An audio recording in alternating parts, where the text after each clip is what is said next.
people who have the most capability to make strategic decisions, resource allocation, and set priorities are the least connected to the problems and challenges, which is why they sometimes get surprised. And so if I could shorten the distance between that and create kind of a continuous feedback loop where senior leaders could be connected to the change within their organizations and outside their organizations, it would give them the capacity to influence the present and change their future. Welcome to Revenue Insights. Every week, we'll be joined by revenue leaders from some of the most successful and highest growing companies. Together, we explore how they built their revenue teams, the journeys that they've been on, and the lessons they have learned along the way. Revenue Insights is brought to you by Ebster. We're a revenue intelligence platform designed to help revenue teams to build more pipeline, close more deals, and retain more customers.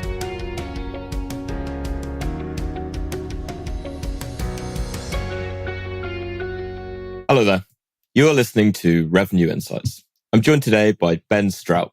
He's the president of Velocity Strategy Solutions. Ben, it's great to speak to you today. It's great to be here. Thanks for the opportunity. No problem at all. We'll start, as we always do. What's your story? What's your background? And tell us a bit more about Velocity. Yeah, absolutely. So the last 20 years, I have been in a variety of settings from enterprise software sales to managing multiple business units inside, publishing and professional service firms.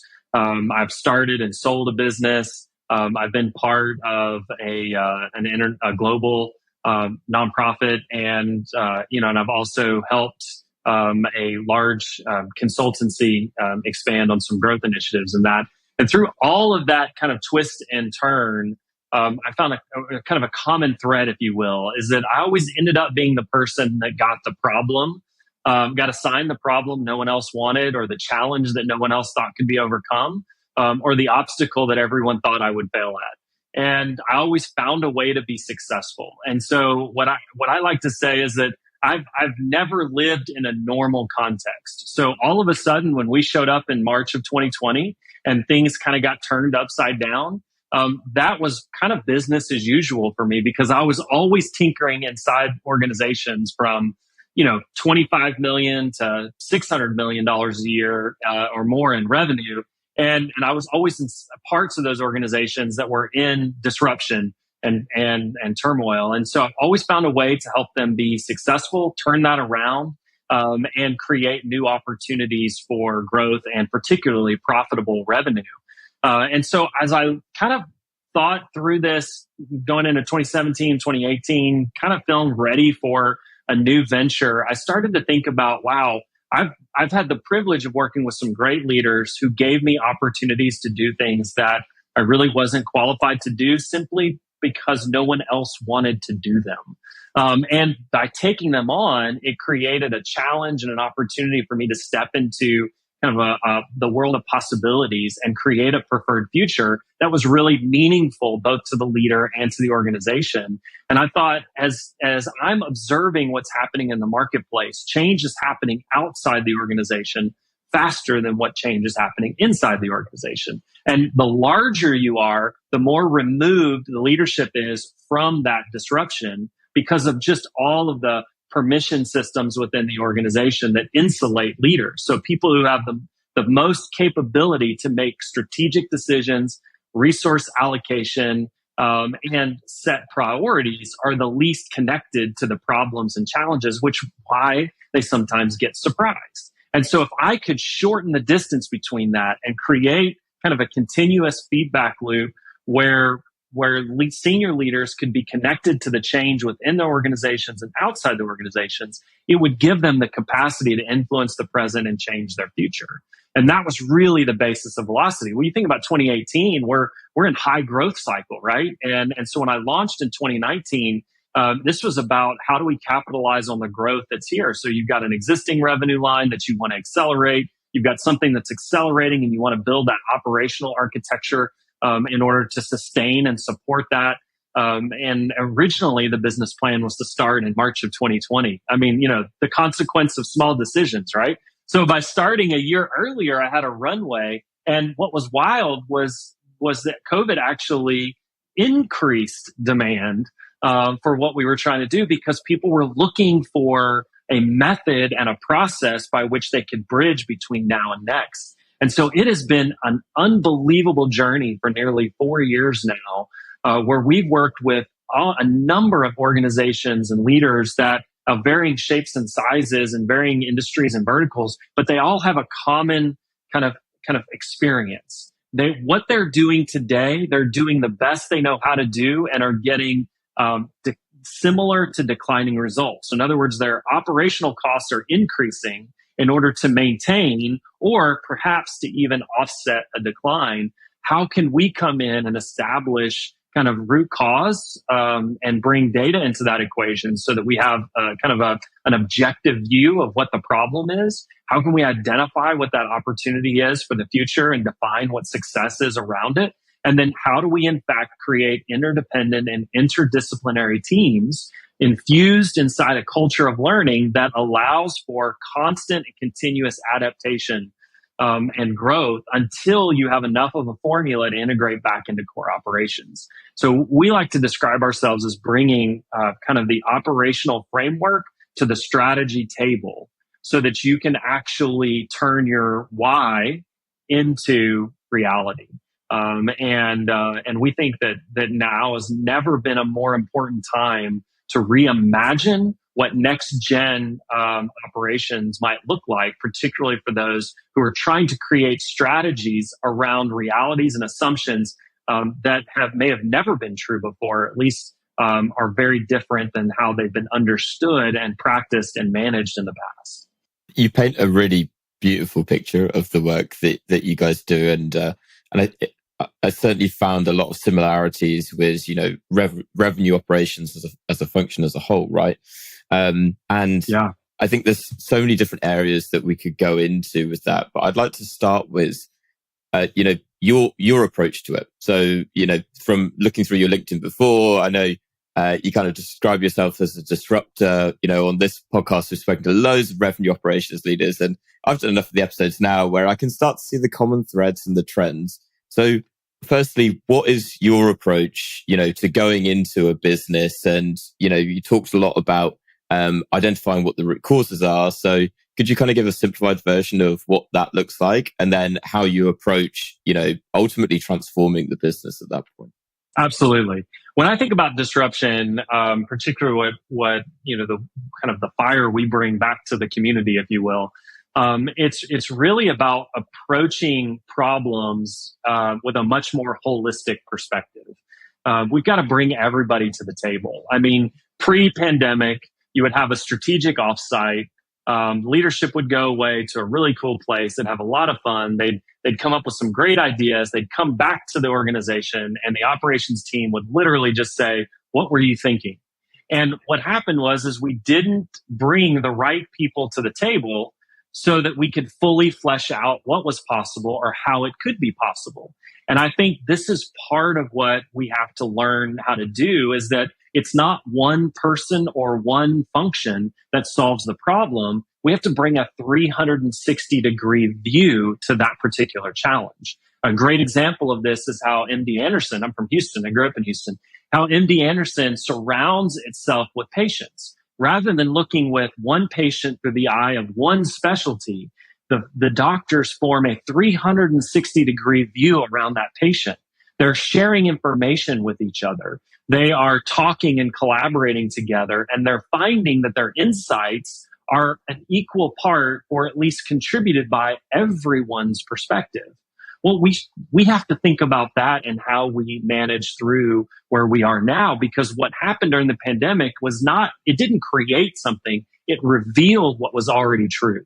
That the hallmarks of the industrial management philosophy, division of labor, specialization, verticals, all of that had come to its logical end. That even was further accelerated in the early 2000s after 9/11 and the debacle that led to Sarbanes-Oxley, and you started to see the infusion of accountants and lawyers into the C-suite, which really diminished a lot of innovation and really trumpeted and increased the value of risk mitigation and management. So that just further doubled down on, on eliminating errors, on that whole concept that made the industrial management philosophy work. The only problem was the way that we were going to market was becoming much more integrated.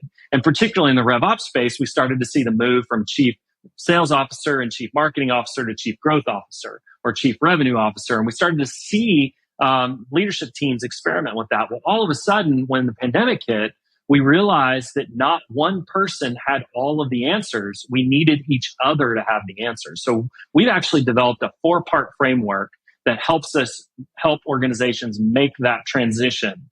And it's people, process, technology, and data. So we have to have the right people oriented around the right strategies. And we use a tool called the predictive index. So we believe it brings people analytics to the table. So through a very short behavioral analysis, we're able to actually identify the work preferences of the team in orientation to the strategy. So for example, working with one established, mature organization, 80 plus years old, very predictable revenue patterns, their leadership team is almost about 80% of it is process, work preference. So how they show up is, tell me how to get it done and I'll follow that.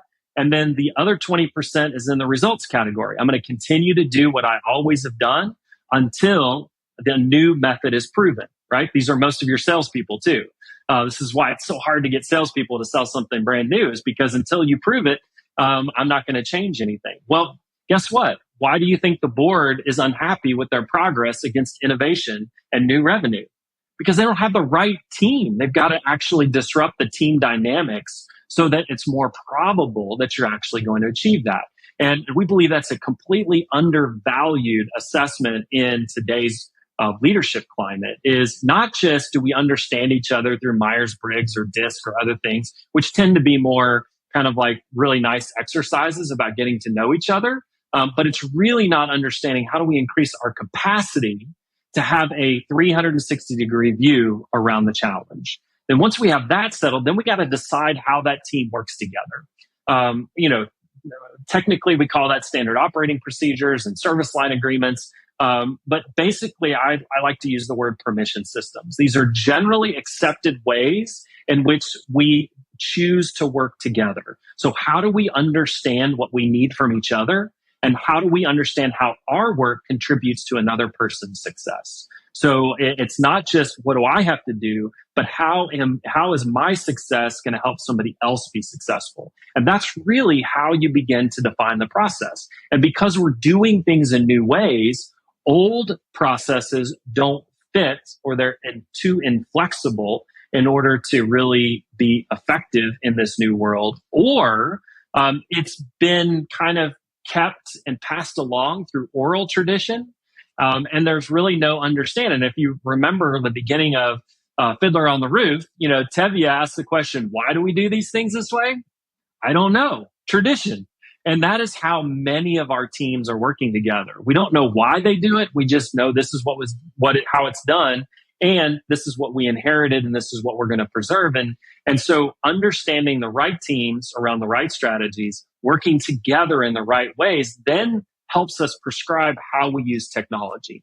And this is where I think the rubber meets the road. If you ever want to know, I like to say, if you ever want to know how functional or dysfunctional your organization is, change your CRM or ERP system based upon the context of your business.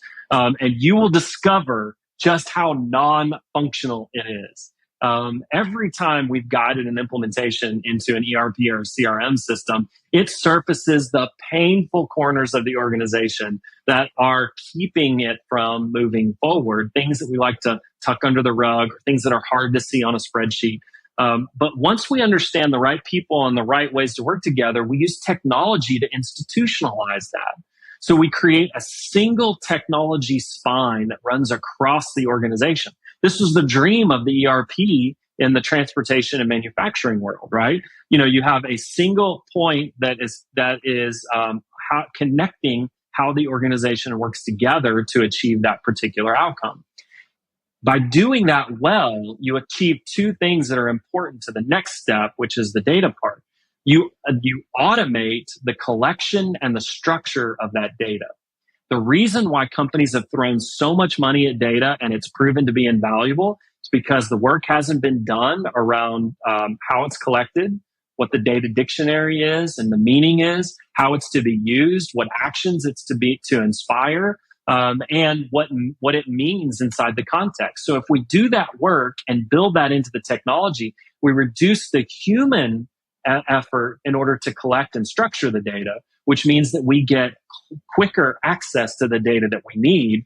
And the idea in our framework is real-time data that's piped back to the people on the team so that you create that continuous feedback loop.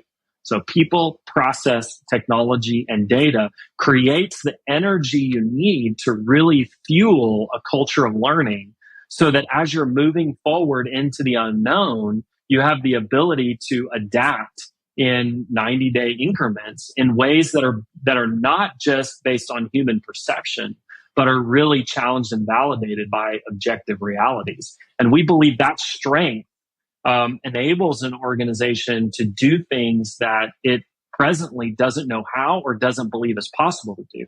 Now, the grand scheme in my mind is what would that look like to have those small systems existing inside an entire ecosystem? So rather than industrial management seeing an organization in boxes and verticals and categorization, what if we started to see organizations like a solar system, and each planet has its own structure around that, very similar. And then we just find out how do we find the balance and alignment between all those things so that what's most important at the top gets cascaded down throughout the organization in a way that every single person, even the lowest individual contributor, understands how their success contributes to the success of the company. And that's a process that we bring in its entirety to an organization, and have found it to be incredibly helpful in helping them bridge the gap between now and next. I love the analogy almost of, the gravitational pull of, the core of the business and everything revolving around it. Something that you said at the beginning really stuck out to me from that. And you mentioned how, often it begins as like an offsite with the C-suite and they come back with all these wonderful ideas and then no plan, around like the execution of it.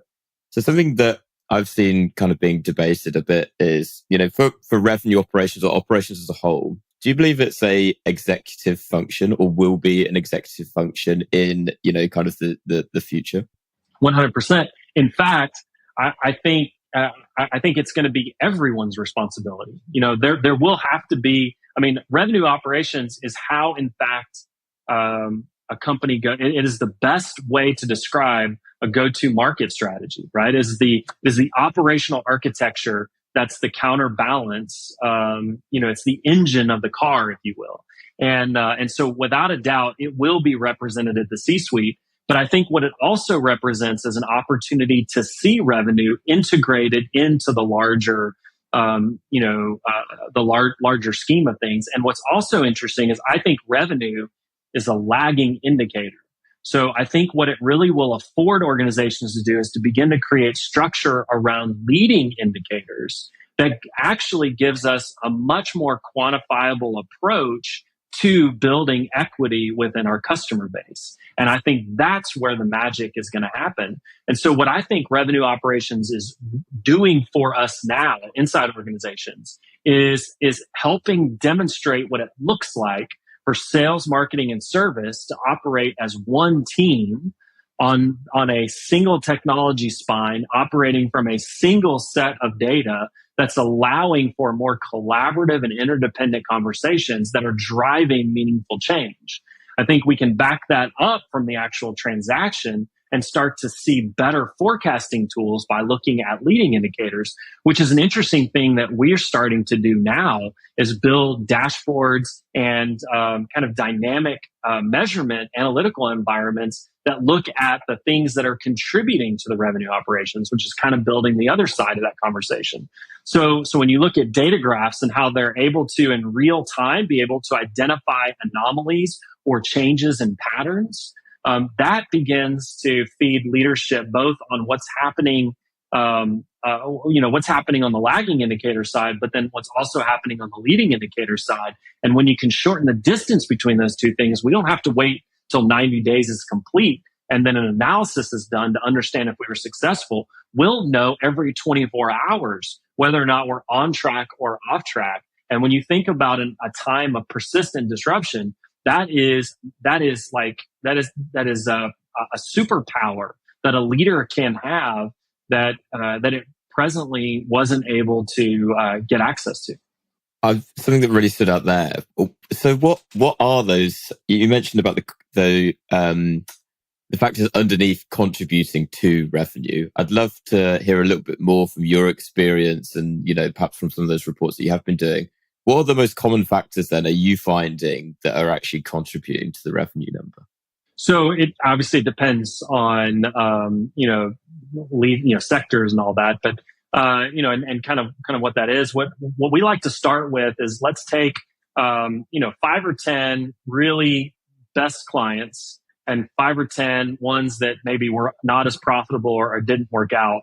And let's kind of do a regressive analysis and bring them all the way back up to the top of the funnel. And let's retrace and recreate those, those journeys. Where did they touch? What did they do? What did they interact with? All of that. And that begins to give a model for us based on actual behavior, not perceived behavior, but actual behavior. And then we can begin to create some structures around that to be able to understand how in each phase of that continuum, there's a beginning and a middle and an end. And the propensity to move through those phases actually helps us understand what that looks like. So think about this. One of the ways to begin to conceive this is to kind of pull back from the old direct marketing days when you did a lot of heavy database analysis. And you would have new, growing, plateaued, declining. Well, new categories, new accounts was a precursor to growing accounts. And then growing accounts was a precursor to plateaued accounts. Plateaued accounts was a precursor to declining to lost accounts, right? So there's 4 quadrants right there. If you had if you looked at each of those as a portfolio of business and you had a revenue number of X, each of those portfolio managers could have derivative numbers that lead to that. And they can have early, mid, and late stage indicators that told you both how were people moving within those segments, and then what was the propensity to move from one segment to the next. So if you started to see that you had new, but you didn't convert them over into the growing at the same rate, then that's going to affect your growth rate. If you start to see that people are staying longer in the growth, that's going to affect your profit. If you start to see that you have an increased movement of growing to plateaued, that's the beginning of decline, both in potential client loss, but also you could be doing something in an unprofitable manner. And then, of course, your ability to forecast the propensity to move from plateaued to declining is how you look at attrition and begin to forecast against that. So if you use that framework and start to add what if we had portfolio managers that sat over that?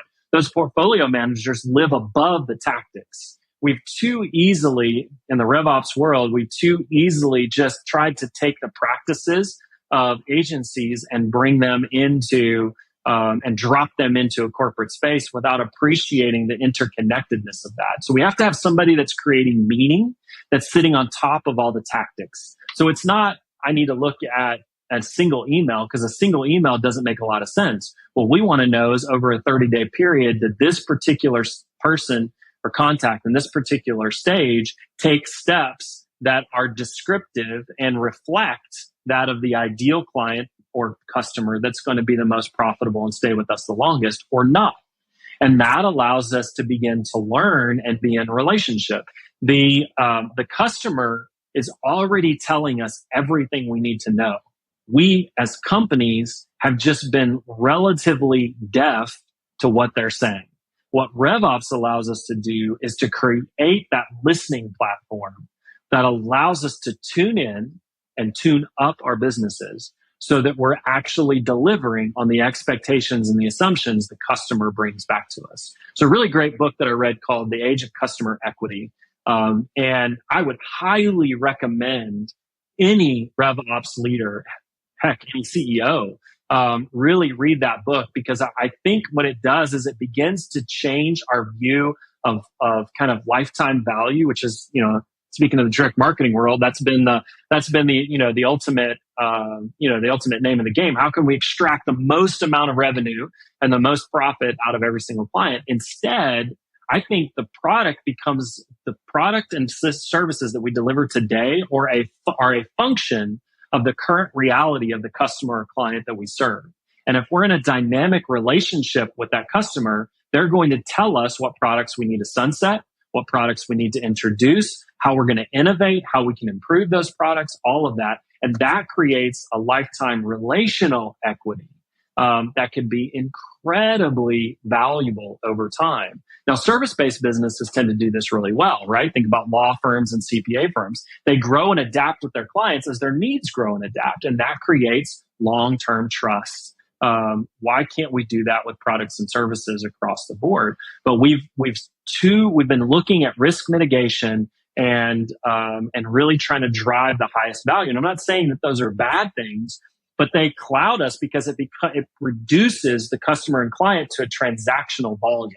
And unless you're in just a huge space where you can burn through clients and never end up with, or never, kind of have, fewer new than you have existing, and you can manage that churn rate, then you really are in trouble. And most organizations can't handle a high volume of churn that, like, say, really large organizations might have that have more, consumer-based products. And so the more that we can build the structures to listen to our clients, which I think is what RevOps can really provide us, the better we can do. How can we create the sales process to be a more pleasurable experience? How can we reduce the friction in that process? How do we equip in the marketing side of it to help discern and decide and identify what the customer and prospect stands for and what they're most interested in doing?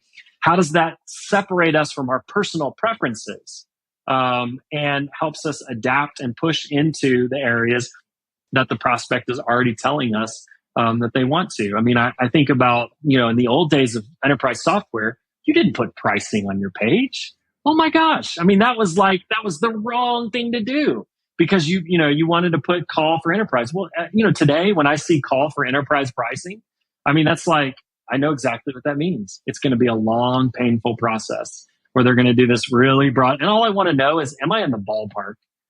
Is this thing $1 million a month, or is it $10 a month? And so the idea of increased transparency is where the market is pushing everybody. That transparency isn't meant to discredit. That transparency is meant to say, yes, I believe what you believe. I believe you can help me, and I believe I can afford your services. Well, if you can increase the conversion rate of those that you're surfacing as MQLs and SQLs and SQOs in your pipeline process, then you actually have the ability to reduce the length of time that they're in your pipeline, which means that you have a better line of sight to what the to what your close rate's going to be and how you can forecast that revenue. And it also helps you forecast demand, so you know how to do your staffing. From that standpoint. Well, one of my clients, we're identifying that their sales cycle is going from about 250 days to about 425 days over the last 2 years. So that means that we've got to adapt measurement systems to support a longer decision cycle.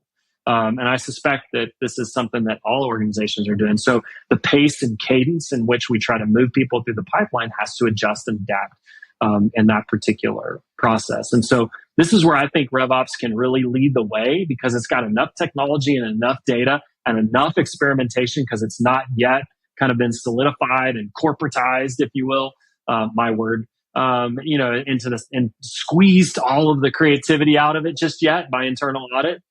So it could really bring some magic to the organization. And what I'm hoping is that not only does that represent a C-suite, is that it changes a mindset and inspires a mindset shift where the CEO is, what can I learn today? How can we better understand the clients that we want to serve today as humans, and not just as objects to extract value from?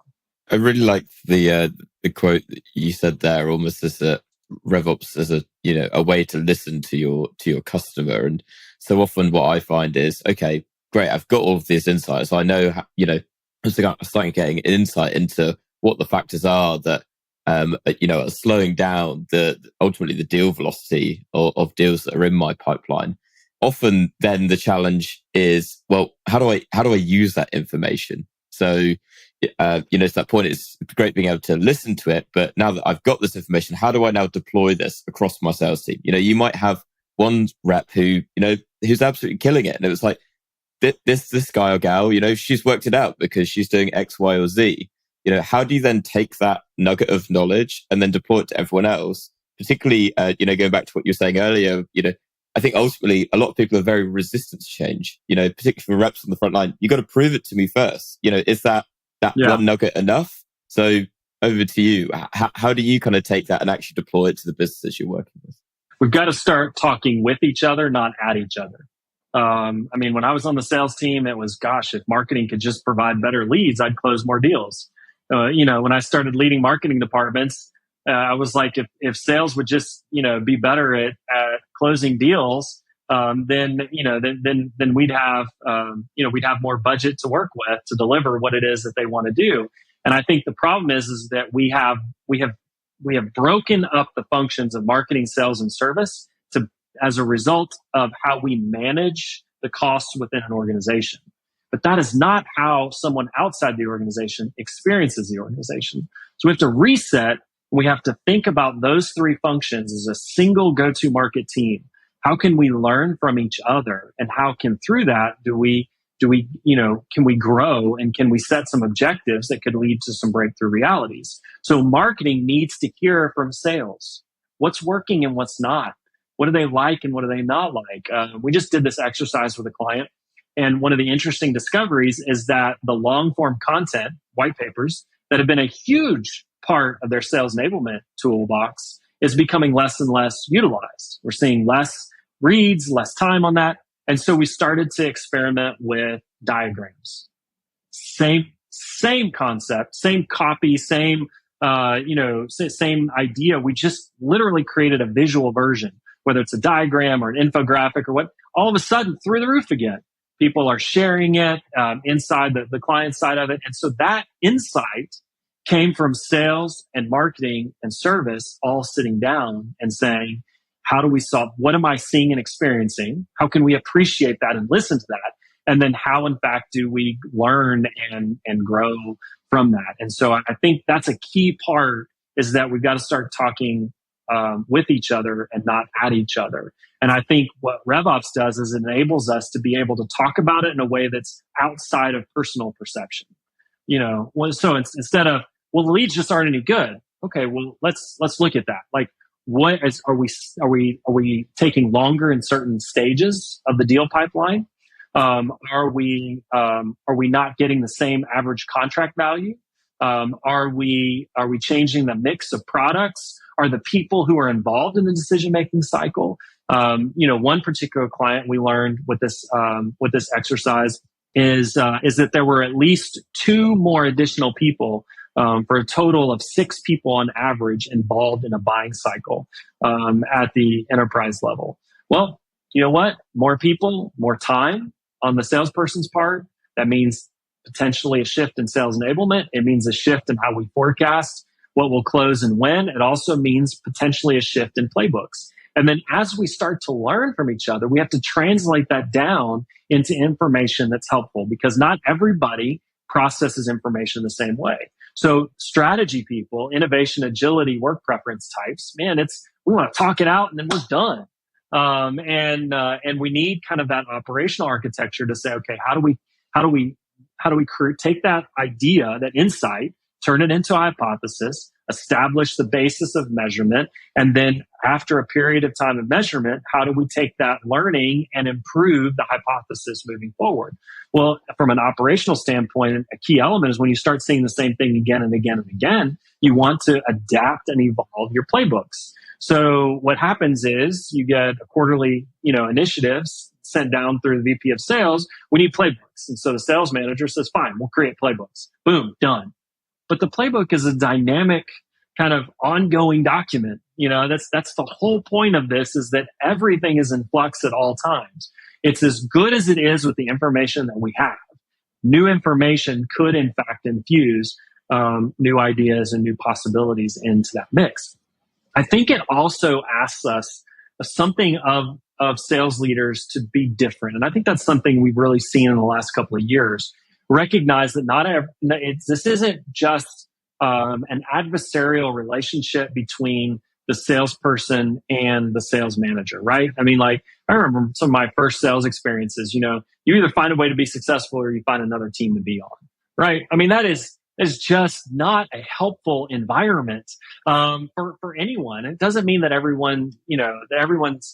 we should tolerate mediocrity, but it means that we have to help people unlock the genius that's within them. They have ability to do things. They have a desire to do things. And it's our job to help bring out of them what's already in them. And that could be a series of exercises, from skills training to leadership training to being exposed to different environments. And then we have to figure out, how can we take a stand for their success? I mean, when I was leading a large team, about 100 FTEs, and had 6 or 8 direct reports, within that, my message to each of those direct reports is, my job is to understand what you're anticipating to be an obstacle and to remove that before you experience that as an obstacle. And then your job is to do that with the people who report to you and all the way down. And so as a manager, if we focus on developing people, those people are going to take care of our prospects and our customers in ways that we wouldn't have imagined. And I think about, certain people that I've done business with for a long time. I really don't care where they are. I just want to work with that person, because I know their integrity. I know that they're taking a stand for my success. And then in the midst of that, I'm gonna be just gonna create a relational dimension that is very staying. And I think this idea of trust is a very relational concept. And so even in high transaction volume environments, it's about trust. I mean, I think about the company that puts fertilizer and takes care of all the stuff throughout the year on our grass. I mean, it's a very simple service. It's a very inexpensive service. But you know what? I get a text from the same guy a week before he comes. He says, are you seeing anything, experiencing anything that we need to talk about? I get a text after he leaves that says, here's what we did. And here's what the next treatment is. And here's how, if you have any feedback for me, that you can give that. Holy cow. I mean, that's a brilliant, process. And so I think it's the most important thing, is we have to take a stand for the people that we believe should be part of the team, and we have to help them be successful. Sometimes we discover that being successful is them not staying in their current role, and we might find another role for them within the organization or elsewhere. But it means that it's not about just cracking the whip and scaring people to death and throwing chairs and pounding tables and turning over conference rooms. It means saying, you know what, let's figure this out together. And in this environment, I'm sorry, there's no simple answers. It is, and if somebody tells you it's a simple answer, they're not being honest with themselves, or they haven't come to grips with reality. Ben, I want to wrap up this conversation with one final question. And you've already mentioned one book in our conversation. What is one book that you'd recommend to other revenue leaders? And that could be in operations or to VP of sales or even CEOs. Yeah. I think there are the one, well, gosh, there's a number of books. So it's going to be hard to just decide on one. But if I were to say one thing that I continue to see resistance in accepting, it's the concept of the rapid pace of change. And so there's a book called The Future is Faster Than You Think. And its basic premise is that the idea of specialization and perfection. So the idea that over 20 or 30 years, you can eliminate risk and you can maximize what the future is going to look like. Those days are gone because the speed of technology, the speed of the world is changing. The number of variables significantly outweighs the number of constants at this point as we look at it. And so it basically says we have to put ourselves in a learning posture. Well, there is a high degree of humility on the role of senior leaders. What got them to where they are is their ability to be decisive, to be right, and to be successful. And so there's a high degree of fear in the C-suite right now around this idea that I don't know how to manage my organization moving forward when the things that I have always trusted may not be as trustworthy as they have in the past. I can't always depend on the trend lines. I don't know what's happening inside my organization, and I don't know what the future is, right? I mean, it is perpetual anxiety. So the future is faster than you think. The message to them is get into a learning posture, because that's where the win is going to be. And the process of evolution is the only survival and capacity to thrive in a rapidly changing environment. To the manager, the learning culture is how to, in fact, do you connect current reality with preferred future. It's your roadmap. Who do we need around the table? How do they need to work together? What technology do we need to bring to create visibility and to lower the friction of collecting and structuring that data? And then how do we use that data to create new insights and meaning in real time? So I'm making decisions every 24, 48 hours, not every 90 days, which is just too slow in this new environment. To the individual contributor, learning says, whatever you're doing right now probably won't exist in 5 years. And whatever you're going to be doing in 5 years probably is yet to be invented. And if that doesn't spark energy around creativity and adventure and excitement, then I think you're going to really struggle in this, in this new reality. So that is a book that I think everyone should read, because I think each layer of an organization can pull something from it. And I think if we take a stand as leaders and say we are going to create a culture of learning, it will be the single most significant decision that you make at how it shapes how you prioritize and allocate resources as we move through this next decade or two of persistent disruption. Excellent recommendation.